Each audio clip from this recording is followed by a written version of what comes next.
mixie ஜாரில் ஜீரகம், மிளகு, ஒரு துண்டு இஞ்சி, 4 பூண்டு வெங்காயம்,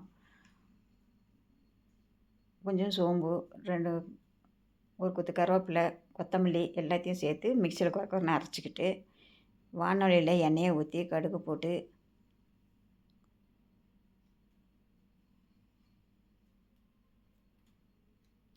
கடுகு நல்லா பொரிஞ்சோடனே கருவேப்பிலையை போட்டு கருவேப்பிலை நல்லா பொரிஞ்சதும்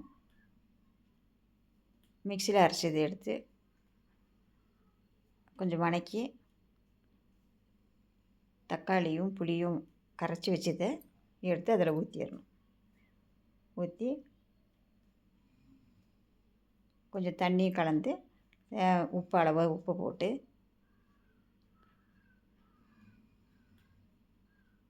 கொத்தமல்லி கொஞ்சம் கிள்ளி போட்டு பெருங்காயத்தூள் போட்டு